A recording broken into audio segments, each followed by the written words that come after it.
Olá, começa agora o programa Trabalhador em Foco, esse programa que é uma realização do Movimento Sindical de Petrópolis, através da união de diversos sindicatos, que fazem com que eu tenha a oportunidade de levar para você de casa informações precisas e relevantes sobre o dia a dia de todos nós trabalhadores. No programa de hoje, eu tenho o prazer de conversar novamente com a psicóloga Regina Rezende, e a gente vai conversar sobre um tema que está afligindo, digamos assim, o coração de muita gente.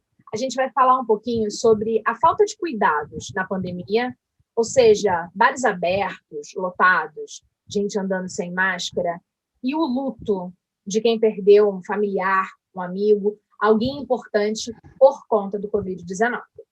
Regina, seja muito bem-vinda novamente, é um imenso prazer conversar com você. Obrigada pela oportunidade mais uma vez. Regina, a gente já falou várias vezes, conversamos muitas vezes ao longo dessa pandemia, não só porque você é figura recorrente na minha vida, como no programa Trabalhador em Foco. A gente falou de nomofobia, que é essa coisa do vício dos celulares. A gente falou de insônia, e a gente gravou de pijama para falar com as pessoas que elas precisavam respeitar os seus ciclos e todas essas questões. A gente falou sobre o aumento dos suicídios, a gente veio falando sobre um monte de coisa para todas as pessoas que estão, assim como nós duas, vivendo a pandemia do Covid-19. O fato é que, de um tempo para cá, e eu não sei dizer quando é que foi esse tempo, na verdade, acho que ninguém sabe, as pessoas meio que passaram a não seguir mais tão bem aquele incontáveis protocolos de segurança. Ou a máscara não está fechada direito, ou o nariz está para fora, ou está até aqui, ou está tudo para baixo. Ou a máscara está pendurada na orelha, ou não tem máscara nenhuma. Eu nem lavo mais a minha mão direito, álcool em gel custa muito caro, e aí vai. E as pessoas ficaram um bocado de tempo dentro de casa, e aí as pessoas saíram. A questão é, emocionalmente falando, isso era de se esperar ou não era de se esperar? Vamos conversar um pouco sobre isso. Bom, não sei se a gente pode dizer que era de se esperar, porque como é uma situação que a última vez que aconteceu foi em 1918, quando aconteceu a última pandemia, que foi a gripe espanhola, e de lá para cá nunca mais vivemos algo parecido, então não sabíamos o que esperar.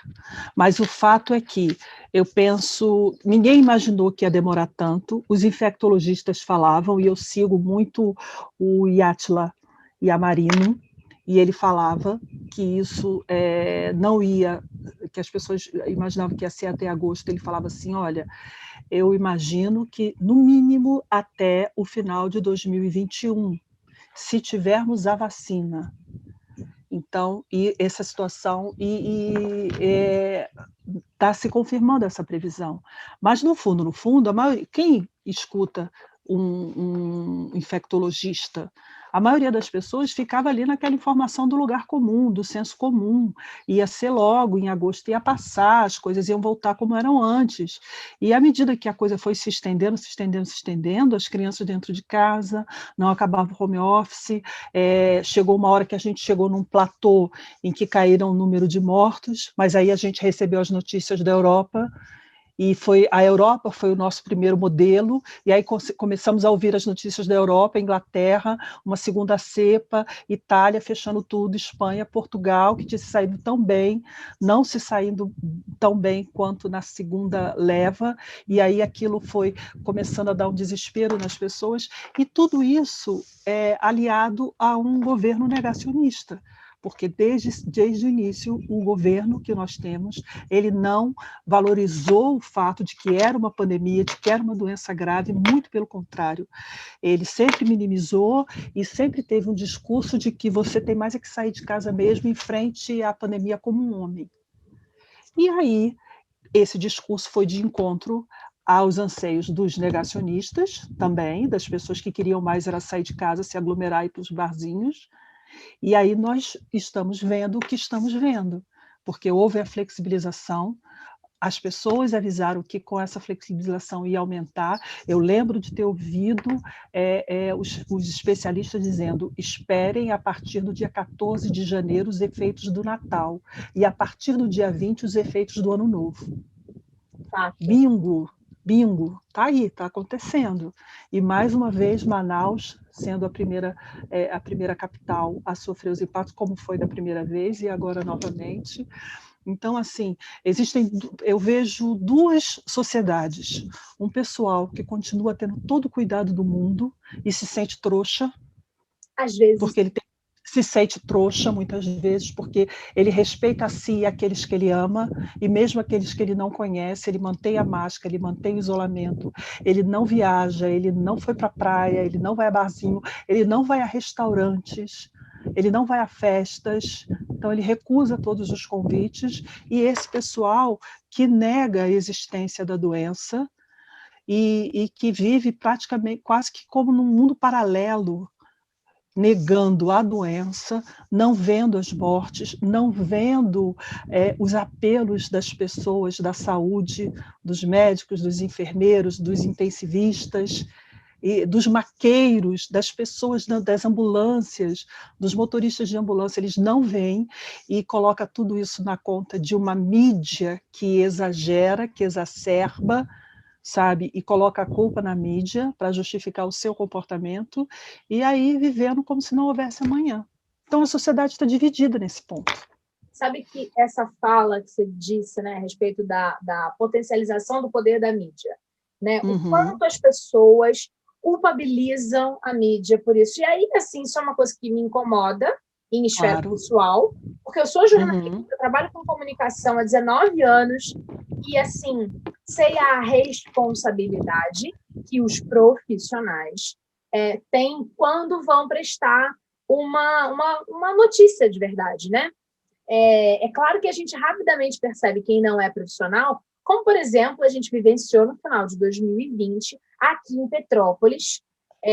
Vou tentar encontrar palavras muito delicadas em respeito à família, mas a gente teve a notificação, a notícia de que um vereador tinha falecido.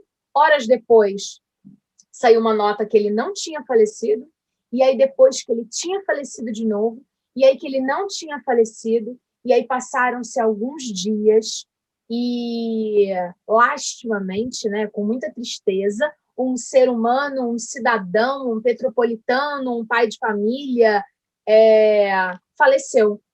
E aí essa comunicação foi equivocada, claro, mas por quê? Porque não eram profissionais. E é muito interessante, porque a gente volta para o assunto de um programa que a gente já falou, que são a questão das fake news e toda essa questão. Agora, isso tudo corrobora com a questão de que as pessoas parecem, uma parcela dessas pessoas, uma parcela da sociedade, parece que perdeu, esqueceu, ou acha que não precisa mais. Você acha que a gente, o ser humano, emocionalmente, ele tem um tempo para ficar alerta, e aí ele realmente desliga, ele cansa, e ele quer mudar isso? Ou isso é uma questão do brasileiro? Pois é, eu não estou lá fora, assim, as vezes em que eu saí do Brasil, não foi ficar lá fora tempo suficiente para avaliar o comportamento das pessoas. Mas hoje mesmo, eu conversando com meu filho, e ele falando assim: mãe, você acha que o brasileiro é individualista? Eu acho. Eu acho o brasileiro extremamente individualista. Ele até se mobiliza quando acontece uma tragédia. A nossa cidade é um exemplo disso. E aí você vê o país inteiro se mobilizando para mandar coisas e para fazer donativos e tudo mais. Mas eu vejo um comportamento desse até a página 2. Desde que não me tire nada, desde que não interfira. Então, assim, por exemplo, quando houve o plebiscito com relação à arma de fogo, a arma, né, o uso de armas. Então, o que o lobby das armas fez com muita sabedoria? Colocou ali a questão: estão querendo mexer no seu direito. Tá entendendo? Estão querendo mexer no seu direito. Segurança familiar. E aquelas pessoas que eram contra a venda de arma, porte, e tanto porte quanto ter uma arma em casa, como andar com... Essas pessoas, elas não foram tão hábeis na propaganda, entendeu? Então, agora, a questão do isolamento social pegou no mesmo ponto. Estão obrigando você a usar máscara, estão obrigando você a ficar dentro de casa. Aí, opa, farinha pouca, meu pirão primeiro. É meu direito, não vai tirar os meus direitos. Quando existe uma pandemia, não existe meu direito. Existe o bem coletivo, o bem geral. E você precisa pensar em todo mundo, você precisa pensar no seu vizinho, você precisa pensar na pessoa que está no balcão da padaria, no frentista do posto. Você tem que pensar em todo mundo. E é isso que nos coloca nessa coisa do humano. Somos humanos. Quando uma mãe morre, eu morro também um pouco. Quando uma mãe enterra um filho, eu também enterro um filho, porque eu sinto a dor dela. Essa empatia nos falta muitas vezes. Então, assim, é muito triste. E aí você vê um prefeito como de Búzios, como de Manaus, que decretaram o lockdown, porque sabiam como é que estava. E as pessoas irem para a rua pelo seu direito. Gente, eu sei a importância do comércio, da economia, mas a vida tem que estar acima disso. E o governo, de forma muito venal até, sabe? Ele poderia, gente, porque existe reserva de mercado. A gente vai quebrar, o mundo inteiro vai quebrar, mas nós vamos nos manter vivos. Então, assim, manter o auxílio emergencial, sabe? Acabou dezembro. Manter, entendeu? O auxílio emergencial, falar para as pessoas, se você não se o seu trabalho não é essencial, nós vamos manter o auxílio emergencial, mantenha-se em casa. E aí toda a sociedade em prol de cuidarmos uns dos outros, mas isso não aconteceu, não veio de cima, e aí as pessoas não... Então, assim, chegou uma hora em que, Carla, eu estou cuidando dos meus, você cuidando dos seus, entendeu? E vamos esperar com paciência, resiliência, que tudo isso passe. Mas quando a gente passa ali no Retiro ou na 13 e vê os bares lotados, dá uma tristeza, porque eu penso nas famílias, eu penso nos profissionais de saúde, eu penso, gente, são 400 e tantos mortos na cidade de Petrópolis. Sim. Imagina que caem 2 Boeings com 200 e tantas pessoas. Todo mundo se solidariza quando cai um avião. E aí, não, caíram 2 Boeings em Petrópolis, morreram todos os passageiros e a tripulação. Morreram todas as pessoas, entendeu? Só que como aquilo veio um pouquinho ao longo... Aí as pessoas não percebem o impacto que isso tem para a sociedade. Nesse momento que a gente está falando aqui, alguém pode estar enterrando o seu ente querido dentro de um saco plástico, sem ter tido direito nem de um velório ou de vestir aquela pessoa que amava. E aí eu me solidarizo com essas pessoas, e quando essas pessoas veem o bar lotado, isso deve doer no coração delas, eu tenho certeza disso. E é exatamente para esse lado que eu quero que a gente caminhe com essa nossa conversa, Regina. Existe uma questão de falta de cuidado perceptível.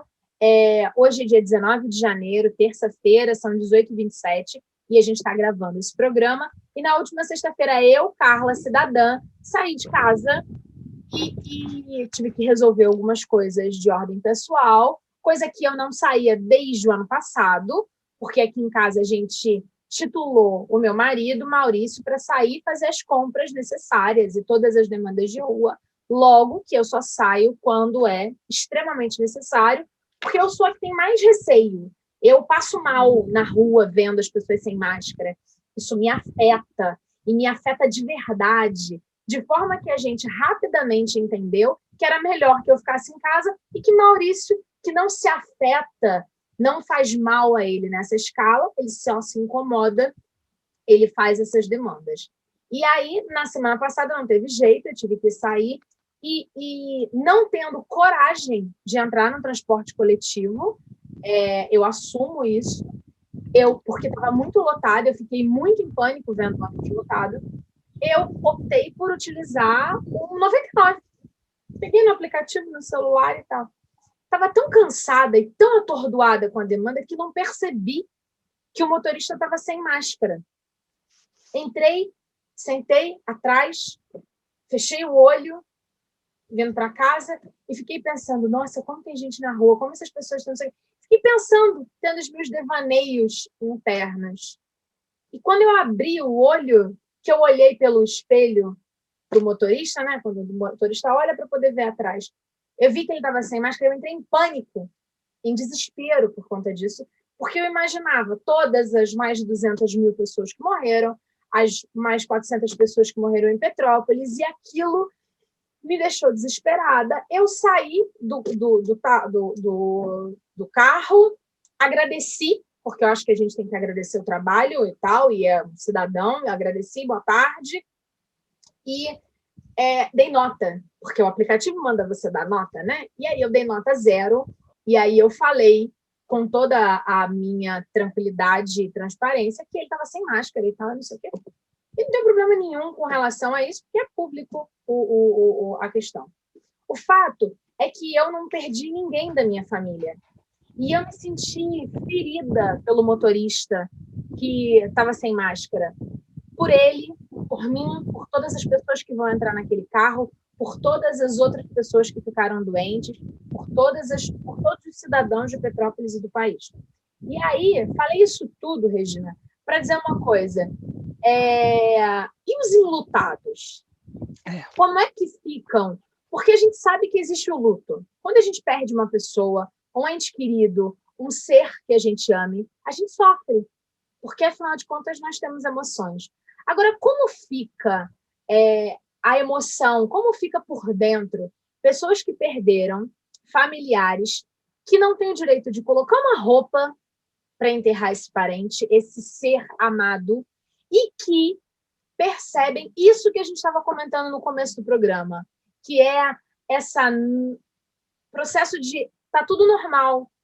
Tem gente que fala pós-pandemia já. Não, a gente está vivendo pós-pandemia. Como assim? Que pós? Não acabou, colega. Como é que é isso, Regina?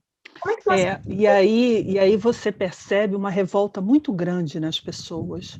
Além do luto, da tristeza, o sentir falta daquela pessoa, aquela ausência, aquele espaço, aquele buraco, aquele vazio que aquela pessoa deixou. E detalhe, de uma morte que era evitável. Isso é muito importante. As mortes por Covid, com algumas exceções, a maioria delas eram evitáveis, porque demandavam tratamento. Agora, mesmo aquela pessoa que, vamos dizer, tinha uma comorbidade cardíaco, uma doença respiratória grave, diabéticos, acima do peso, tá, mas ele não ia morrer agora. Ele não ia morrer agora com essas questões. Ele morreu porque, agravado a isso, ele teve um vírus que é horrível, que provoca uma situação muito terrível, sabe, que o pulmão, os alvéolos colam, você cria uma secreção no pulmão que é como uma cola, e aí, assim, o que acontece? Pensa que o vírus está aí. As pessoas que tiveram Covid, e aí algumas pessoas, eu sempre pergunto, como você pegou Covid? E as pessoas falam, não sei, não sei. Eu ainda não encontrei uma pessoa que me falasse assim, eu peguei no supermercado, eu peguei porque eu fui na festa de fulano e peguei com ciclano. Eu falo assim, não sei, muitas pessoas falam não sei, entendeu? Porque eu tinha todos os cuidados, então pode ter sido no supermercado, pode ter sido no táxi, pode ter sido em qualquer lugar. Então, assim, as pessoas não sabem. A única forma de prevenção é o álcool gel, o uso de máscara e o isolamento social. Então, assim, mas se você não está tendo esse cuidado, o vírus, quanto mais pessoas expostas ao vírus, mais possibilidades de um número maior de... É matemático isso.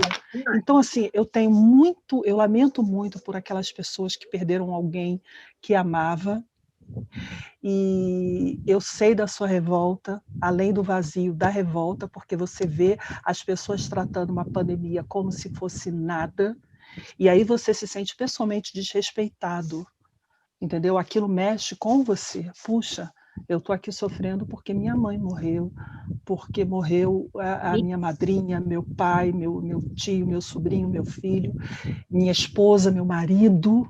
Perdi meu marido, perdi minha esposa, e essas pessoas estão aí comemorando o quê?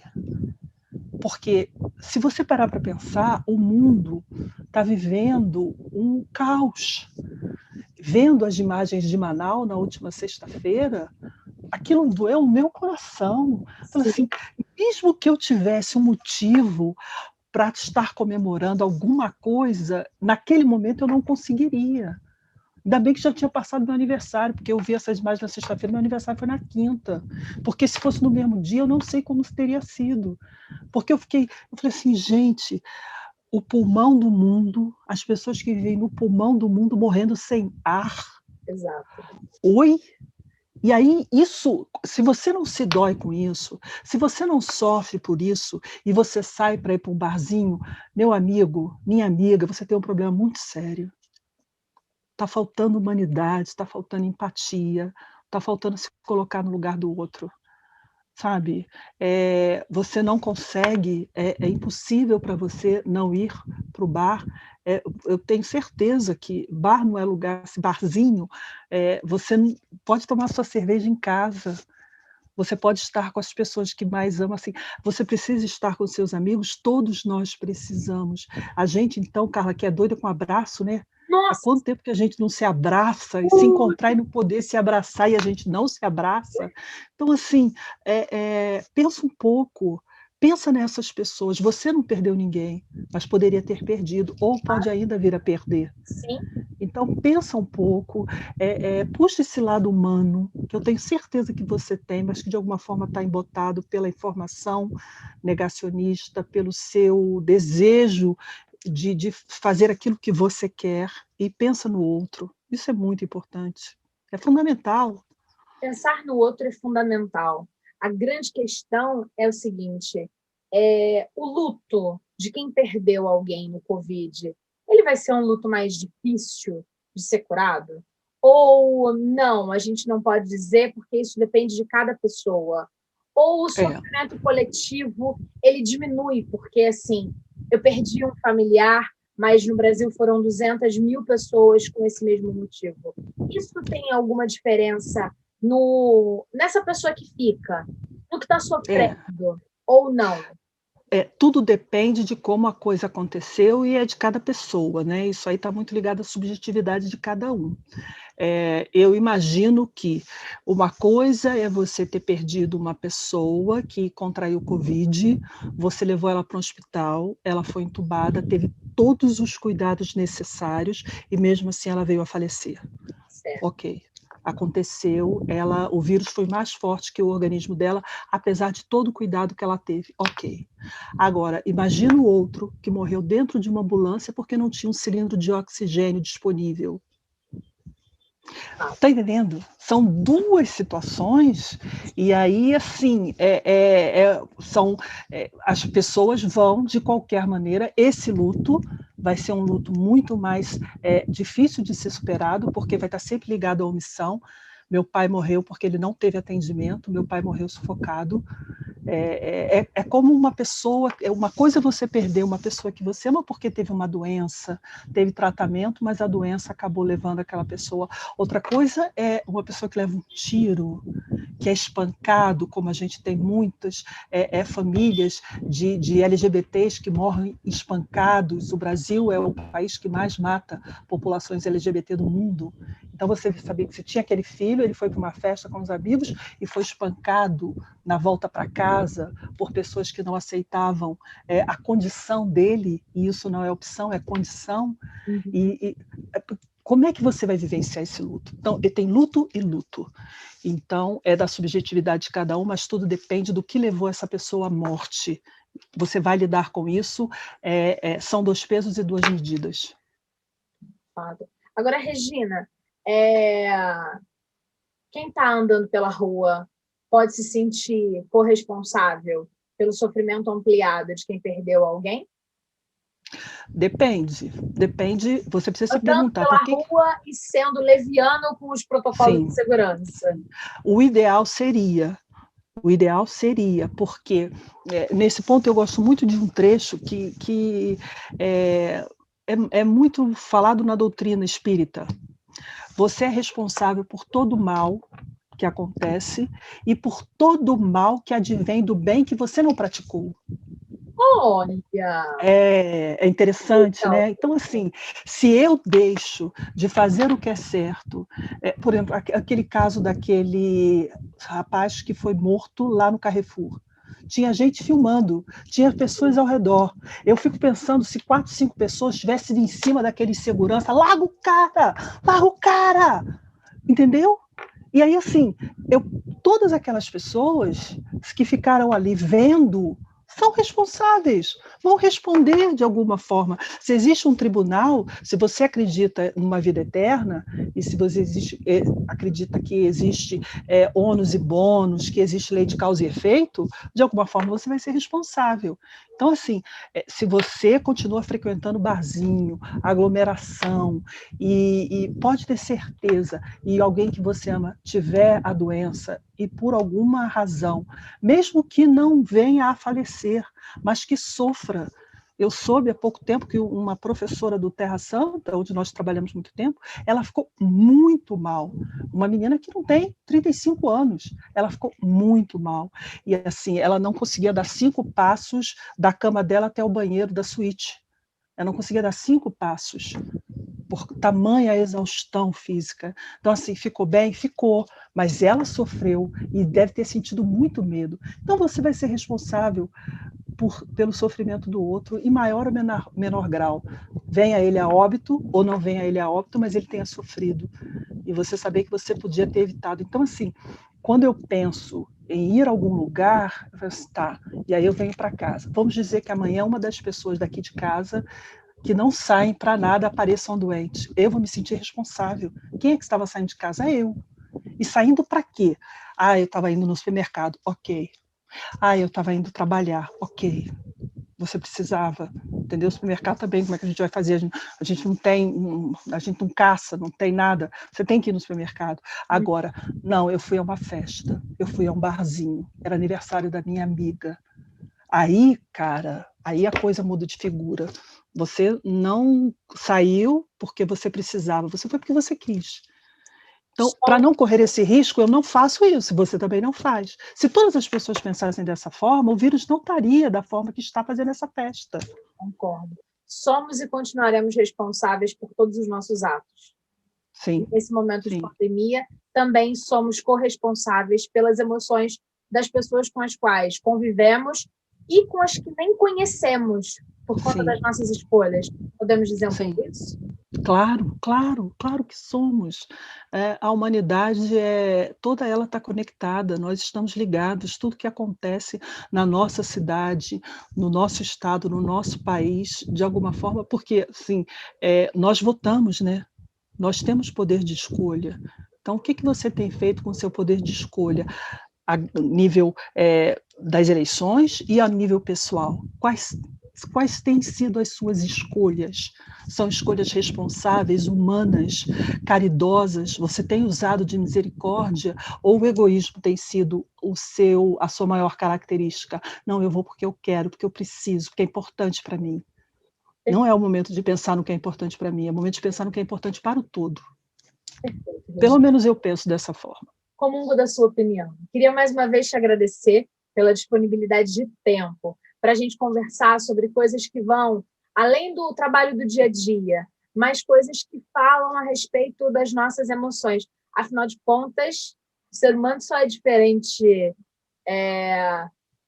de animais não racionais, não só pelas suas emoções, porque os cachorros têm as 5 emoções básicas, mas porque a gente tem a capacidade de discernir sobre elas, escolher. A gente faz escolhas, né? Eles não. Escolhas.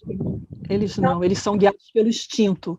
E aí cuida se você não está sendo guiado também pelo instinto. Pelo instinto. Fato. Obrigada, Regina, foi um grande prazer, como sempre. Eu que agradeço. Beijo para você, para o seu público, para a sua família, e vamos nos manter cuidados. Olha aqui, fica aqui perto, ó. Isso aí, maravilha. A minha não está perto, mas isso, tem que estar sempre por perto. Ia estar sempre a mão. Beijo, se cuida. Beijo Tchau. você de casa que assistiu a gente nesse bate-papo. Um abraço grande e até o próximo programa. Tchau, tchau.